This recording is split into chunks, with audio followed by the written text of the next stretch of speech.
Aku adalah karakter dalam sebuah buku, karakter sampingan tepatnya. Mantan suami yang pecundang dari CEO yang dingin dan angkuh. Dan menurut alur ceritanya, hari ini adalah tanggal kadaluarsaku. Aku seharusnya mengambil cek senilai 3 juta dolar, menandatangani surat cerai, dan menghilang, hanya untuk kemudian dihantam seperti lalat oleh pahlawan cerita yang kembali, naga yang sangat kuat. Aku sudah siap untuk menandatangani dan melarikan diri. Tapi kemudian skenarionya berubah. Istriku yang sangat dingin, Sarapina Sterling, merebut perjanjian cerai dan tepat di depanku merobeknya hingga hancur. Matanya merah, suaranya bergetar. Eden, jangan bercerai. Tolong tahan dulu. Ini bukan bagaimana seharusnya. Apakah dia juga mendapat kesempatan kedua dalam hidup ini? Namaku Ethan Vance dan aku adalah pria yang sangat tidak beruntung yang terjebak dalam novel yang baru saja kubaca. Aura naga yang tak tertandingi di kota ini. Aku tahu adegan ini. Ini bab 3 dan aku si bodoh yang secara teknis menikah dengan calon pengantin naga. Suami pengganti yang bahkan tidak sampai ke bab 4. Hari ini adalah hari aku bercerai dari CEO Ratu S, Sarapina Sterling. Di depanku ada perjanjian perceraian dan cek tunai senilai 3 juta dolar. Yang harus kulakukan hanyalah menandatangani, mengambil uangnya, dan menghilang tepat sebelum sang pahlawan yang kembali menemukanku di gang belakang dan menghapusku dari muka bumi. 3 juta dolar untuk hidupku. Sungguh tawaran yang menggiurkan. Pikiranku berpacu di wajahku. Aku memasang senyum rendah hati yang menyedihkan. Sarah, aku mengerti. 3 tahun pernikahan palsu ini. Ini berat bagimu. Aku tidak cukup baik untukmu. Aku akan menandatangani. Aku mengambil pena. Tanganku gatal ingin menulis namaku dan segera pergi dari sana. Lari. Aku harus lari sekarang. Setelah surat-surat itu ditandatangani, dunia ada di genggamanku. Aku bisa saja mengambil 3 juta ini, pindah ke kota kecil di tengah antah berantah dekat sebuah rumah, dan menemukan gadis yang baik. Apapun lebih baik daripada menjadi korban dalam perang antar raksasa. Tapi tepat saat ujung penaku hendak menyentuh kertas, sebuah tangan, pucat dan anggun, menggenggam tanganku. Tangan itu terasa dingin saat disentuh, tetapi gemetar. Aku mendongak, menatap mata Sarapina, yang biasanya setenang dan sedingin danau yang membeku. Namun saat ini, seolah-olah sebuah batu besar telah dijatuhkan ke danau itu, mengirimkan gelombang kacau ke segala arah. Matanya memerah, dipenuhi badai keteran, teror, penyesalan, dan sesuatu yang lain. Semacam permohonan yang tidak bisa kupahami. Tidak, suaranya seperti bisikan tersedak. Jangan tanda tangan. Otakku korsleting. Nyonya, apa yang kau lakukan? Ini tidak ada dalam naskah. Kau seharusnya dingin, kejam. Singkirkan aku untuk memberi jalan bagi tokoh utama yang sebenarnya. Sarapina meremas tanganku, buku-buku jarinya memutih seolah-olah dia mengerahkan seluruh kekuatannya ke titik kontak itu. Hal berikutnya yang dia lakukan membuat mataku hampir keluar dari rongga mata. Dia merebut perjanjian itu dan dengan robekan kasar merobeknya menjadi 2, lalu menjadi 4, lalu 8, sampai dokumen yang mengikat secara hukum itu hanya menjadi tumpukan serpihan kertas yang dengan marah dia buang ke tempat sampah. Sepanjang waktu itu, dadanya naik turun seolah-olah dia baru saja terbangun dari mimpi buruk. Aku hanya menatapnya, pena masih melayang di tanganku. Ya, kita tidak akan bercerai. Sarapina mendongak, matanya yang merah menatapku. Dia menggigit setiap kata. Eden, kataku, kita tidak akan bercerai. Apakah dia sudah gila? Apakah dia terlalu bersemangat atau dia kerasukan? Melihatnya seperti ini tidak membuatku merasa beruntung. Itu membunyikan semua alarm di kepalaku. Ketika hal-hal melenceng sejauh ini dari skenario, itu tidak pernah baik. Dalam buku, Sarapina membenciku. Kami sudah menikah selama 3 tahun dan tidur di kamar terpisah selama 1095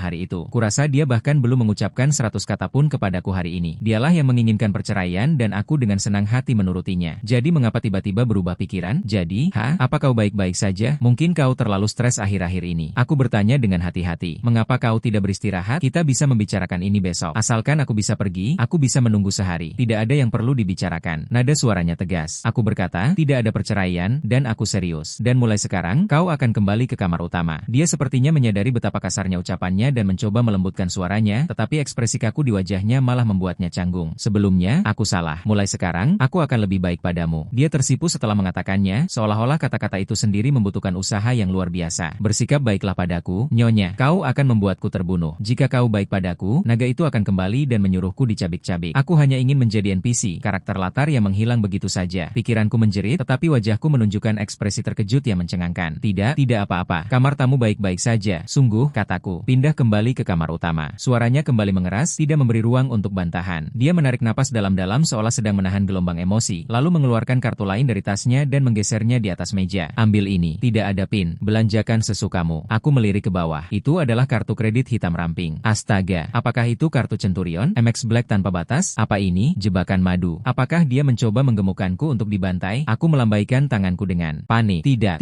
Aku tidak bisa menerima ini. Sarah, aku sudah dewasa. Aku tidak bisa begitu saja menghabiskan uangmu. Alis Sarapina semakin berkerut. Dia tampak benar-benar bingung dengan reaksiku. Dalam ingatannya tentang kehidupan masa lalu, bukankah pria ini seorang parasit tak berguna yang hanya peduli pada uang? Mengapa dia begitu ingin bercerai hari ini, bahkan menolak uang yang dia tawarkan? Mungkinkah dia bukan satu-satunya yang mengingatnya? Tidak, mustahil. Dia menepis pikiran konyol itu. Yang dia tahu hanyalah bahwa apapun yang terjadi, dia tidak bisa membiarkan perceraian ini terjadi. Dalam kehidupan masa lalunya, di kantor ini inilah dia memecat Eden dengan cek senilai 3 juta dolar. Tak lama kemudian, dia bertemu dengan Damian Cross, seorang pria yang tampaknya turun dari surga, dan dia pikir dia telah menemukan belahan jiwanya. Dan hasilnya, Damian telah melahap perusahaannya seperti piala, menghancurkan keluarganya, dan meninggalkannya untuk mati dalam kesendirian yang menyedihkan. Baru di saat-saat terakhirnya dia mengetahui kebenaran dari orang asing. Ethan Vance, suami yang telah ia sakiti selama 3 tahun, mencoba membalas dendam. Ia menyerang Damian seperti orang gila dan tewas di tempat. Jasadnya tidak pernah ditemukan. Saat itu juga, ia tenggelam dalam penyesalannya sendiri. Dengan keras kepala, ia tidak akan membuat kesalahan yang sama 2 kali. Perceraian ini tidak boleh terjadi. Pria ini, ia akan melakukan apa saja untuk mempertahankannya. Kau harus menerima uang itu, kata Sarapina, nadanya tegas. Itu kompensasi dariku sebagai istrimu. Ia berhenti sejenak, pandangannya melayang. Dan mulai sekarang, aku akan belajar mengurus urusan rumah juga. Setelah mengatakan ini, seolah-olah ia telah kehabisan semua energinya, ia meraih tasnya dan hampir melarikan diri dari kantor. Bunyi derap sepatu haknya bergema di belakangnya seperti ia sedang lari dari hantu. Meninggalkanku sendirian, menatap kartu hitam itu. Duniaku benar-benar terbalik. Skenarionya benar-benar berantakan. Itu bukan CEO Ratu S. Itu adalah wanita yang trauma di ambang kehancuran. Apa yang harus kulakukan? Lari atau tinggal? Lari. Tentu saja aku harus lari. Tetap di sini dan tunggu naga itu mengubahku menjadi sushimi. Pikiranku sudah bulat. Aku mengambil mobil hitam dari meja. Baiklah, kalau kau memaksa, ini akan menjadi dana pelarian yang bagus. Pertama, sedikit belanja untuk mendapatkan perlengkapan baru, lalu aku pergi selamanya. Sarapina Sterling, Damian Cross, kalian berdua pasangan kekasih bisa bersenang-senang. Karakter sampingan ini akan keluar. Sambil bersiul, aku memasukkan kartu itu ke saku dan berjalan dengan angkuh keluar dari kantor CEO. Melangkah keluar dari menara Sterling Corp, bahkan udara kota terasa lebih segar. Pemberhentian pertama, mal termahal di kota Vidya. Tom membuang pakaian murah ini. Bahkan saat kau sedang buron, kau harus tetap bergaya. Aku menghentikan taksi dan langsung menuju Grand Lux Galleria. Ini adalah mal paling mewah di kota. Tempat di mana naga itu suka membawa rombongannya untuk pamer dan mempermalukan orang-orang dalam cerita aslinya. Aku, karakter sampingan rendahan, mendapatkan pratinjau rahasia. Aku pantas mendapatkannya. Aku baru saja melangkah masuk ke butik Armani ketika seorang pramuniaga dengan riasan sempurna menghampiriku. Dia menatapku sekilas, pandangannya tertuju pada kaosku yang sudah pudar dan sepatu kets kanvasku. Sekilas rasa jijik melintas di matanya begitu cepat hingga hampir tak kusadari. Selamat siang, Pak. Ada yang bisa saya bantu? Suaranya sopan, tetapi senyumnya palsu. Aku tahu alurnya. Ini dia. Klise klasik meremehkan orang miskin. Selanjutnya, sang pahlawan muncul, mengeluarkan uang dalam jumlah yang sangat besar, dan pramuniaga itu memohon maaf. Aku tidak mau repot-repot ikut bermain. Aku menunjuk ke setelan jas di manekin di jendela. Yang itu ingin ku coba. Senyumnya berkedut. Pak, apakah Anda yakin? Itu adalah edisi terbatas dari desainer utama kami. Harganya $38.000. Oh, dia menyebutkan harganya. Sayangnya aku tidak mampu membelinya. Aku terkekeh sendiri, lalu perlahan mengeluarkan kartu hitam yang diberikan Sarapina dari sakuku dan melambaikannya di depannya. Ini berhasil untukmu. Saat melihat kartu itu, pupil matanya menyempit seperti seorang pramuniaga di merek mewah ternama. Dia tahu persis apa yang diwakili kartu itu. Sikapnya berubah total. Senyumnya kini sangat tulus, hampir seperti memuja. Ya, tentu saja, Pak. Segera, silakan duduk. Saya akan segera mengambilkannya untuk Anda. Beberapa menit kemudian, saya berdiri di depan cermin, mengenakan setelan jas yang dibuat dengan sempurna. Harus diakui, pakaian memang membuat seseorang terlihat hebat. Pria di cermin tampak rapi, hampir terhormat. Saya ambil. Hitung saja, kataku sambil melambaikan tangan. Baik, Pak, jawabnya riang, bergegas ke kasir. Saat itu juga, keributan dimulai di pintu masuk. Seorang wanita berbaju putih dengan aura lembut dan anggun masuk, lengannya dirangkul oleh seorang pria jangkung yang tampak arogan. Matanya memancarkan penghinaan terhadap dunia. Kelopak mataku berkedut. Bicara soal setan, bukankah itu naga itu sendiri? Damian Cross dan anggota klub penggemarnya yang paling lembut. Siapa namanya? Isabella Reed. Apa yang mereka lakukan di sini? Ini di luar skenario. Mereka seharusnya tidak bertemu sampai setelah dia berperan sebagai pahlawan dan menyelamatkannya dari sesuatu. Tatapan Damian menyapu toko, akhirnya tertuju padaku, atau lebih tepatnya, pada setelan yang kupakai. Alisnya berkerut. Dia menjentikan jarinya ke arah seorang karyawan di dekatnya. Setelan itu, aku mau. Karyawan yang tadi memujiku dengan berlebihan, tiba-tiba memasang topeng kecemasan di wajahnya. Tuan Cross, maafkan saya, tetapi setelan ini, pria ini sudah membelinya. Baru kemudian Damian menatapku dengan benar. Matanya dipenuhi dengan rasa jijik yang biasa kau tunjukkan pada serangga. Dia sudah membelinya. Aku akan membayar 2 kali lipat. Suaranya pelan, tetapi mengandung otoritas yang mutlak dan tak terbantahkan. 2 kali lipat, lebih dari $70.000 untuk sebuah setelan? Apakah orang ini serius? Aku tidak akan mencari masalah dengan toko utama. Aku bukan orang bodoh. Aku mulai melepas jaket itu. Karena pria ini sangat menyukainya, dia boleh memilikinya. Pramuniaga itu menatapku dengan penuh terima kasih. Namun, Damian tampak seperti aku baru saja menghina seluruh garis keturunannya. Wajahnya memerah. Apa maksudmu? Kau meremehkanku. Hei, aku memberimu setelan jas ini dan kau masih marah. Ada apa dengan otakmu? Tidak sama sekali, kataku kesal. Seorang pria sejati tidak mengambil apa yang diinginkan pria lain. Setidaknya kau tahu tempatmu, ejek Damian. Dia mengeluarkan segepok uang tunai dari dompetnya dan melemparkannya ke lantai di depanku. Ini tipnya. Ambil uangnya dan pergilah. Uang kertas $100